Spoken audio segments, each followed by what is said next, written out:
My son's hesitation when I asked about his day changed everything. What I found wasn't just an affair. It was a calculated double life with spreadsheets, stolen money, and lies stacked on lies. When her lover showed up at my office to reveal the real timeline, I knew war had just begun. My name is Dean Fletcher. I'm 44 years old, and I've spent 18 years building two things, a family and a business. Fletcher Auto Sales started as a single lot with 12 used cars. Now we've got 3 locations across the county, moving over 300 vehicles monthly. My wife Melissa handles the books and marketing. We got 2 kids. Felix is 17, plays varsity basketball. Isabella is 12, wants to be a veterinarian. It was a Tuesday evening in October when Felix came home late from practice. I was in the garage going through inventory reports when he walked in and grabbed a water bottle. Something felt off. How was practice? I asked. He didn't answer right away. When I glanced over, Felix was staring at his phone, thumb frozen on the screen. Fine, he finally said, but his voice had that flat quality kids use when they're hiding something. I set down my pen. You sure about that? Felix looked at me with something I'd never seen before. Conflict. Like he was trying to solve an equation with no right answer. Dad, if you knew something that might hurt someone you love, would you tell them? My chest tightened. Depends on what we're talking about, son. He picked at his water bottle label. It's probably nothing. I'm not even sure what I saw. What did you see? Felix looked toward the house, then back. I left practice early yesterday and stopped by Mom's office to see if she wanted lunch. She wasn't there, but her car was in the lot.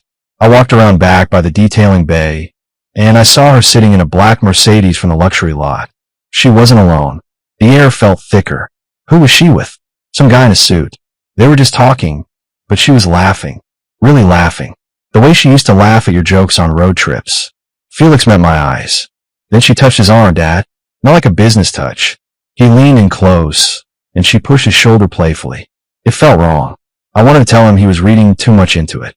That his mother was a professional who knew how to close deals. But the word stuck because some instinct recognized the truth in what he described. Did she see you? No. I left before they noticed. I put my hand on his shoulder. Your mom loves this family. Whatever you saw, I'm sure there's an explanation. Don't let your imagination run wild. Felix nodded, but doubt lingered in his face. After he went inside, I stood alone in that garage for a long time. My phone buzzed. A text from Melissa. Working late tonight. Don't wait up. Love you. I read it 3 times, looking for something hidden between the words. But there was nothing there. Just a message from my wife of 18 years. Or maybe that was the problem. Maybe I'd stopped looking close enough to see what was really there. I didn't confront Melissa that night. Part of me wanted to, but another part, the part that had built a life with this woman, needed proof before I destroyed everything with accusations. So I watched. I listened. I paid attention in ways I hadn't in years. Thursday evening, Melissa announced she had a late client meeting. Said she'd grab dinner downtown and be home by 9. She kissed Isabella on the forehead, squeezed my shoulder, and walked out with her laptop bag and that practice smile I'd seen her use on difficult customers. I gave her 20 minutes, then told the kids I needed to run to the dealership to check on a shipment. Felix looked at me with knowing eyes, but said nothing. Smart kid. I drove to Riverbend Grill, the upscale steakhouse 3 blocks from our main lot. Call it intuition or paranoia, but something pulled me there. I parked across the street, feeling ridiculous. A 44-year-old man playing detective on his own wife. Then I saw her car. The silver Audi we'd bought together last spring, parked in the restaurant's lot. My hands tightened on the steering wheel. Maybe she really was meeting a client. Maybe I was about to make a fool of myself. But I got out anyway and walked toward the entrance. The hostess greeted me with a professional smile. I scanned the dining room, and that's when I saw them. Corner booth, dim lighting, wine glasses catching the candlelight. Melissa sat across from a man in his late 30s, dark hair, expensive suit. They were leaning in close, the kind of close that has nothing to do with business. She was laughing at something he'd said, her hand resting on the table between them. Then she reached across and touched his hand. Not a business touch, not even close. My heart hammered against my ribs, but my feet kept moving. I walked through that restaurant like I was underwater, sound muffled, vision tunneling. A waiter passed me. A couple at a nearby table clinked glasses. None of it registered. I reached their booth unnoticed. Melissa's back was partially to me, her fingers now intertwined with his across the table. The man saw me first. His eyes flickered up, confusion crossing his face. He pulled his hand back slightly. That's when Melissa turned. Our eyes met, and I watched every drop of color drain from her face. Her mouth opened, but nothing came out. Dean, she finally whispered, my name sounding foreign on her lips. The man straightened in his seat, glancing between us. I could see him trying to calculate who I was, what this meant. I didn't yell, didn't grab her, didn't make a scene. Instead, I looked at the man and extended my hand in mock politeness. Dean Fletcher, I said, my voice eerily calm. Melissa's husband of 18 years. And you are? He didn't shake my hand, just sat there, frozen. I turned to Melissa. She looked like she might be sick. I told Felix and Isabella I'd be home by 8. Wouldn't want to worry the kids. I let that sink in. Enjoy your dinner. I walked out the same way I came in, each step measured and deliberate. The cool night air hit my face, but I barely felt it. Behind me, I heard the scrape of a chair, Melissa's voice calling my name, but I kept walking. I sat in my car for 10 minutes, staring at nothing. My phone buzzed. A text from her. Please let me explain. It's not what you think. I almost laughed. What else could it possibly be? I drove home, walked inside, and told the kids their mother would be late. Felix studied my face, but asked no questions. That night, I slept in the guest room, door locked, wondering how many other late meetings had been lies. Melissa came home 40 minutes later. I heard her car in the driveway, the garage door opening, her heels clicking on the tile. I was sitting in the living room, lights off, just a glow from the street lamp outside. She found me there, mascara smudged, lipstick on. For a moment, we just looked at each other across the dark room. The kids, she asked quietly. Asleep. My voice sounded like it belonged to someone else. Flat. Empty. She sat in the chair across from me, not on the couch beside me like she would have a week ago. That small choice told me everything. Dean, how long? I interrupted. I didn't want excuses. I wanted facts. She twisted her wedding ring. 8 months. 8 months. I'd celebrated our anniversary 5 months ago, planned a surprise dinner, told her I loved her. She'd smiled and said it back. And the whole time she'd been carrying this secret. Who is he? Edwin Grimm. He's a regional manager for Lexus Corporate.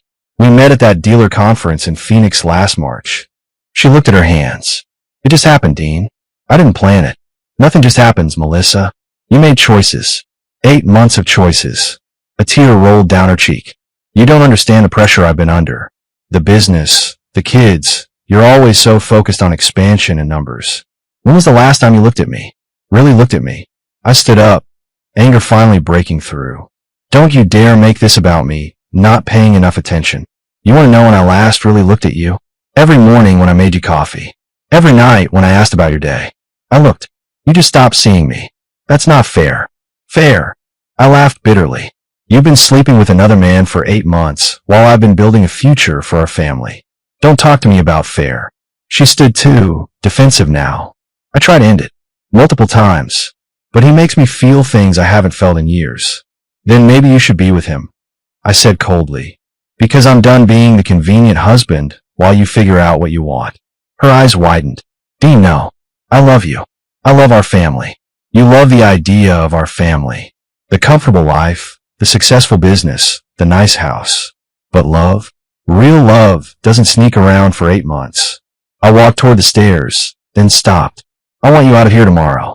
Stay with your sister. Get a hotel. I don't care. But I need space, and so do the kids. You can't kick me out of my own house. Watch me. And Melissa? I'm calling our lawyer in the morning. You want to keep playing games? We'll play in court.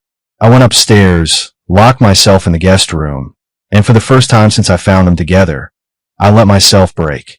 But only for a minute. Tomorrow, I had a family to protect and a business to secure. Melissa moved out Friday morning while the kids were at school. I stayed at the dealership, couldn't watch her pack. When I came home that evening, half the house felt empty. She'd taken her clothes, her books, some photos. But she'd left her laptop on the kitchen counter. I stared at it for an hour before I opened it. This wasn't who I was. I didn't snoop, didn't invade privacy. But 8 months of lies had changed the rules. Her email was still logged in. I found a folder labeled conference materials. Inside were subfolders by date. I clicked on Phoenix, March 2024. Photos loaded. Dozens of them. Melissa and Edwin at a hotel bar. At a rooftop pool. In a hotel room. Her in a robe. Smiling at the camera with a look I hadn't seen in years. A video clip of her laughing, saying, "He's completely clueless." My stomach turned, but I kept looking. More folders. Denver. Seattle. San Diego. Cities she told me were work trips. Each folder contained the same thing. Evidence of a double life. Then I found the spreadsheet. It was titled Schedule and color-coded by month. Each row had dates, locations, and notes. "Tell Dean it's inventory training." Said visiting mom. "Sandra will cover if he calls." Annual dealer summit. He never checks these. She planned every lie. Every betrayal was documented like a business transaction. But what destroyed me was the financial tab. She'd been using our business credit card for hotels, dinners, gifts. Over $47,000 in 8 months. Money that should have gone to Isabella's orthodontics, Felix's college fund, our expansion plans. I screenshot everything, forwarded it to my personal email, and called my lawyer. Left a voicemail. "Brian, it's Dean Fletcher. I need to see you first thing Monday. It's urgent." Then I call my accountant. "Frank, I need you to do a complete audit of all accounts where Melissa has access. Every card, every transfer. I need it done by Monday." "Dean, it's Friday night. I know what day it is. I'm paying you double. I need this." When I hung up, I sat in the dark kitchen surrounded by evidence of my wife's betrayal, and I realized something. I wasn't just angry. I was focused. She'd taken 8 months to build her lie. I'd take 8 days to dismantle it. Felix came downstairs around midnight, found me still at the laptop. "Dad, you okay?" I looked at my son, this almost man who tried to warn me. "I will be. We all will be." He nodded slowly. "What happens now?" "Now." I closed the laptop. "Now I fight for what matters. You, your sister, and everything we've built. Your mother made her choice. Now I'm making mine." Tuesday morning, I met with Brian, my lawyer. Spread everything across his desk. The photos, the spreadsheet, the financial records. He studied it all with the cold efficiency of a surgeon examining a wound. "This is airtight," Brian said finally. "The documentation alone will destroy any custody argument she makes. And the financial misappropriation? We can use that to offset her claims to marital assets. I want majority custody of Felix and Isabella. And I want her shares of the business bought out at current market value, minus what she stole." Brian nodded. Aggressive, but justified. She used company funds for personal affairs. That's embezzlement in a family business context. He looked up. "You ready for this to get ugly? Because she will fight back." "Let her fight. I've got truth on my side." That afternoon, Melissa called. Not me directly, but she left a voicemail. Her voice shook with what I assumed she wanted me to believe was remorse. "Dean, please. The kids need both parents.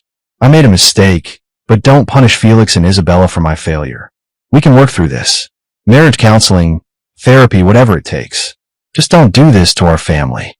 I saved the voicemail. More evidence of her manipulation, using the kids as leverage. Friday evening, Felix's basketball team had a home game. Big one, playoffs qualifier.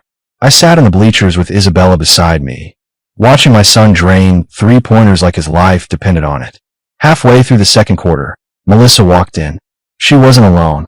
Edwin Grimm was with her, standing slightly behind, probably thinking he was being discreet. The audacity struck me speechless. Parents around us noticed. Whispers started spreading through the stands like wildfire.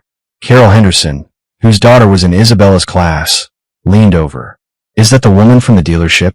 The one with—" She trailed off, eyes flicking to Edwin. "That's my wife," I said loudly enough for nearby parents to hear. Soon-to-be ex-wife. "And yes, that's the man she's been having an affair with for 8 months. Melissa's face went crimson. Several parents turned to stare. Edwin looked like he wanted to disappear. Isabella grabbed my hand, squeezing hard.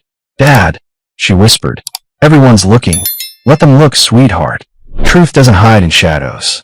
On the court, Felix had noticed. He missed his next shot, staring at his mother and Edwin with an expression that broke my heart. Betrayal, confusion, anger, all mixed together. After the game, which we won despite Felix's distraction, Melissa approached us in the parking lot. Edwin had wisely vanished. How dare you embarrass me like that in front of the whole school, she hissed. I put my hands on both kids' shoulders. I embarrassed you? You brought your boyfriend to our son's basketball game. You embarrassed yourself. He's not my boyfriend. It's over between Edwin and me. I ended it.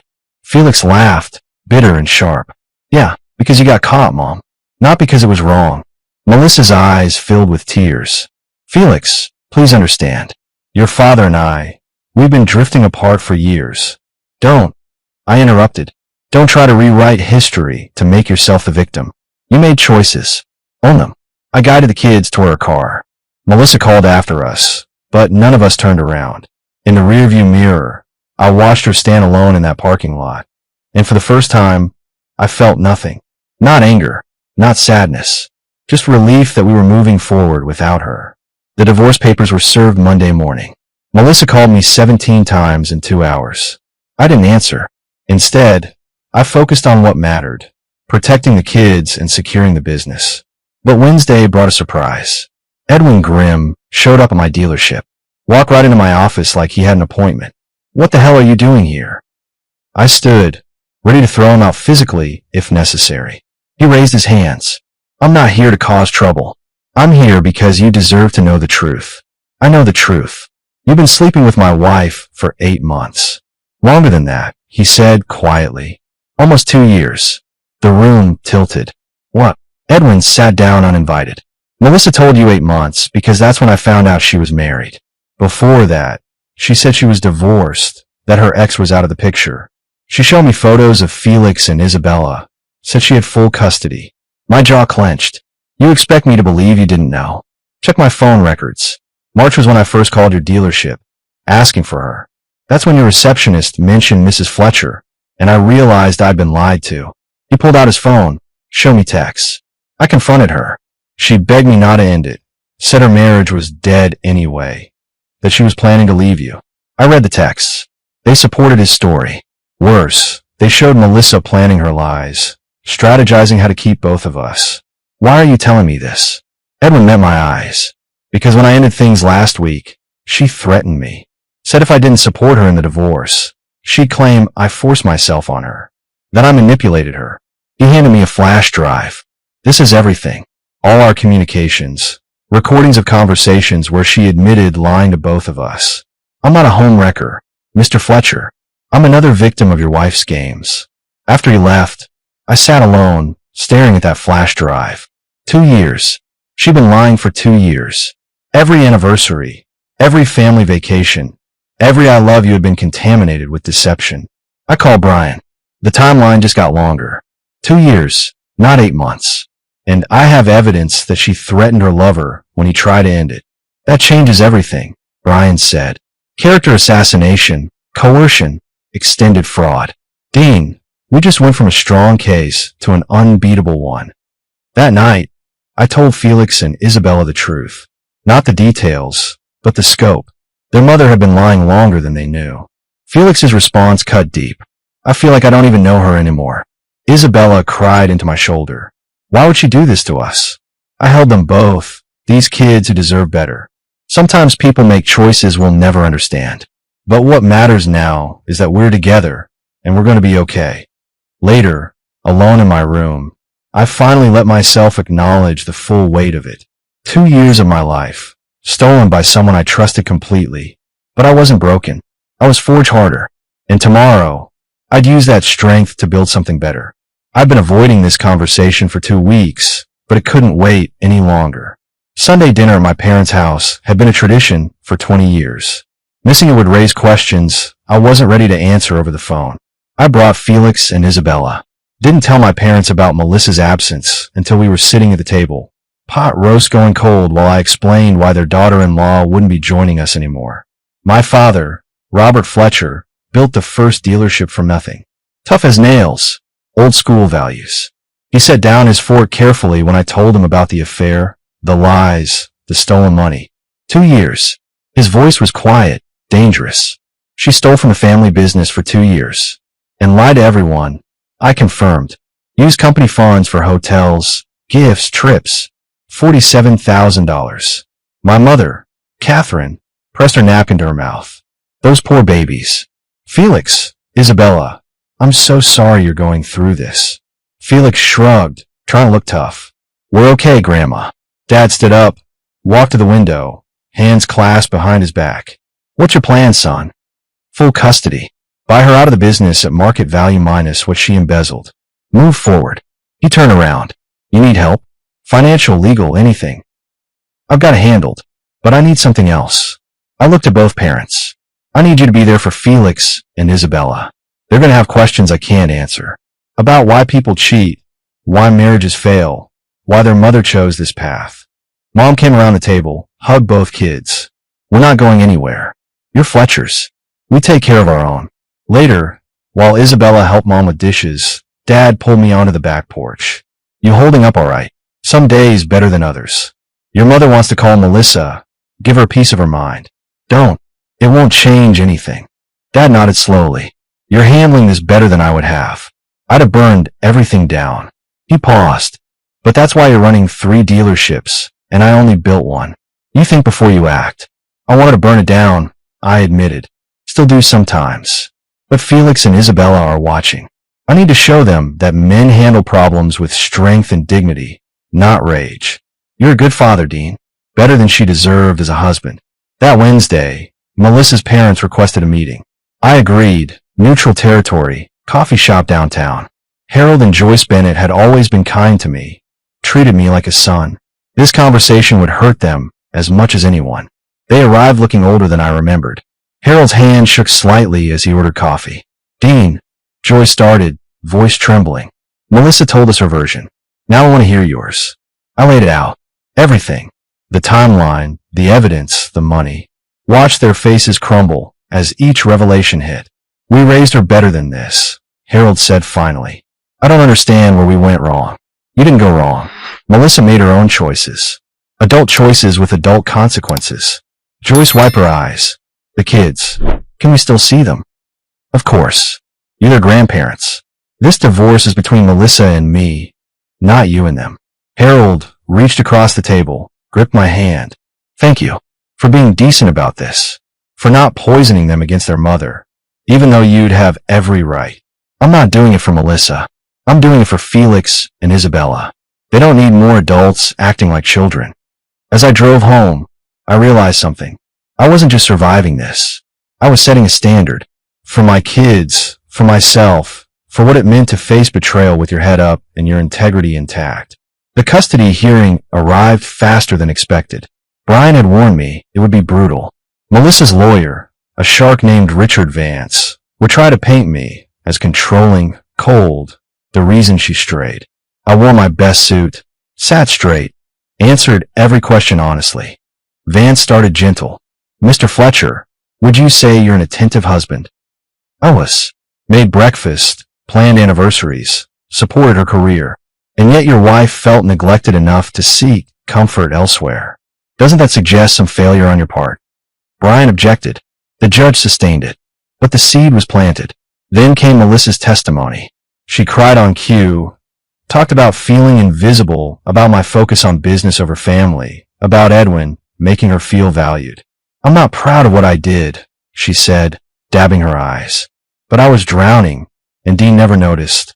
Brian's cross-examination was surgical. Mrs. Fletcher, you mentioned feeling invisible. Yet bank records show your husband bought you gifts regularly, planned trips, attended every school function for your children. Could you explain what you mean by invisible? She stammered. It's not about things. It's about emotional connection. I see. And stealing $47,000 from the family business. Was that about emotional connection too? I didn't steal. I used our money. Company money. For personal affairs. With a man who wasn't your husband. For 2 years. Brian let that hang. How exactly does embezzlement constitute seeking emotional connection? The judge watched Melissa carefully. I could see the calculation in his eyes. Then Felix testified. At 17, he could choose which parent to address directly. He chose me. My dad has been there for every game, every concert, every time I needed someone. Mom was there too, physically. But looking back, I realized she was always somewhere else in her head. Always on her phone, always planning the next thing. Dad was present. Isabella's testimony destroyed me. At 12, She was still young enough to cry without shame. I just want my dad, she sobbed. I love my mom, but I don't trust her anymore. She lied to all of us. The judge called a recess. In the hallway, Melissa tried to approach the kids. Felix stepped between them. Don't, he said firmly. You've done enough. When court resumed, the judge delivered his ruling. Primary custody to Mr. Fletcher. Mrs. Bennett Fletcher will have supervised visitation every other weekend until she completes counseling and demonstrates stability. Melissa's face crumpled. I felt no joy in her pain, but I felt relief. My kids were safe. Outside the courthouse, Felix hugged me hard. We're going home. Yes, son, we're going home. That evening, the three of us ordered pizza, watched a movie, and for the first time in months, my house felt like a home again. Not because Melissa was gone, but because the lying was over. Truth, even painful truth, made better foundations than beautiful lies. 3 months after the divorce finalized, I stood in what used to be our bedroom, now just mine, packing the last of Melissa's things she'd never collected. Photos, books, a jewelry box she'd left behind. I boxed it all, no emotion attached anymore. Felix knocked on the doorframe. Need help? Almost done. You heading to practice? In a bit. He sat on the bed. Dad, can I ask you something? Always. Do you think you'll ever trust someone again? Like, date, or whatever? I set down the box, sat beside him. Honestly, I don't know. Right now, I'm focused on you, Isabella, and the business. That's enough. But you're only 44. That's not old. I smiled. Thanks for that. I'm serious. You deserve someone who won't lie to you. Someone who sees what we see. What do we see? A good man. A great dad. Someone worth being loyal to. Felix stood up. Mom's an idiot for throwing that away. After he left, I sat with those words. Maybe someday I'd be ready. But not today. The business, though, that was thriving. With Melissa bought out, I'd restructured everything. Promoted Tom Sanders, our best sales manager, to partner. He brought fresh energy and ideas without the baggage of betrayal. Our numbers climbed. February broke records. March exceeded February.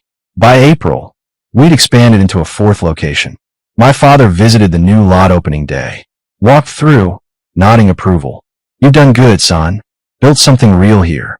We built it together, Dad. You gave me the foundation. I gave you a lot and a dream. You made an empire. He clapped my shoulder. And you did it while keeping your family intact. That's the real achievement. Isabella's spring concert came around. She had a violin solo, something she'd been practicing for months. I sat front row, recording on my phone. Melissa sat in the back, having driven in for a supervised visitation weekend. When Isabella played, the whole auditorium went silent. My little girl, pouring her heart into that instrument, creating something beautiful from all the chaos we'd been through. Afterward, she ran me first. Did I do okay? You were perfect. Melissa approached hesitantly. Bella, you were wonderful. Isabella hugged her mother, brief but genuine. Progress. Small, painful progress. That night, putting Isabella to bed, she asked the question I'd been dreading. Dad, do you still love Mom? I chose my words carefully. I love who she was when we first met, who I thought she was. But the person she became, that person hurt us too badly. So you can stop loving someone, not completely, but you can love them differently, from a distance, with boundaries that protect you. She nodded, processing. I think I understand. It's okay if you don't. Love is complicated, even for adults. As I closed her door, I realized something. I wasn't angry anymore. Wasn't bitter. I'd moved through grief into acceptance, and on the other side was peace. The kind of peace that comes from knowing you handled something terrible with grace. 14 months after that night at Riverbend Grill, I sat in my office reviewing quarterly reports. Fletcher Auto Sales had become Fletcher Automotive Group. For locations, 60 employees, partnerships with 5 major manufacturers. Brian called with news. Edwin Grimm's facing charges. Fraud, embezzlement from his own company. Turns out he's been running scams for years. Good. Guys like him deserve what's coming. Melissa testified against him. Part of her plea deal for the money she took. I felt nothing. No satisfaction. No vindication. Just indifference. She'd become a stranger who occasionally picked up my kids for court-mandated visits. Felix graduated that spring with honors. full scholarship to State University. At his graduation party, he gave a speech that made everyone cry.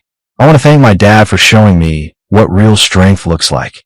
Not the kind that tears people down, but the kind that builds them up even when you're being torn apart yourself.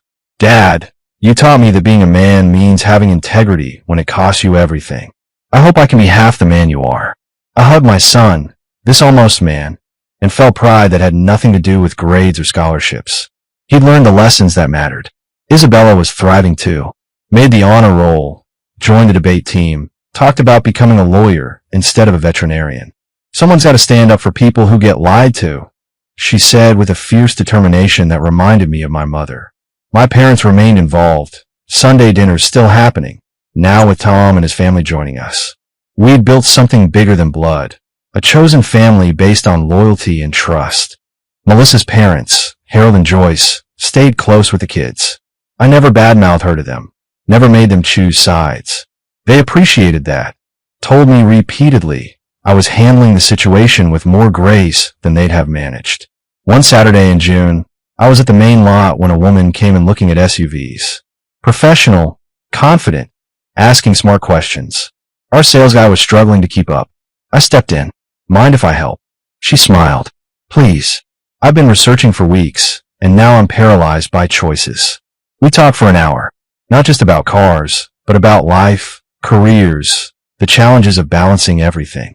Her name was Rachel. She ran a marketing firm, and she had a laugh that reminded me what genuine joy sounded like.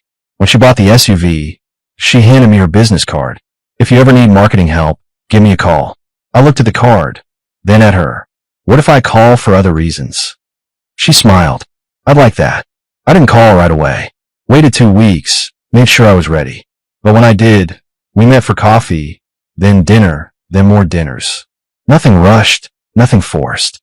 Just two people who'd been through their own battles, finding something real in the aftermath. Felix met her after 3 months, gave his approval with a grin. She seems cool, Dad, and she actually laughs at your terrible jokes. My jokes aren't terrible. They really are.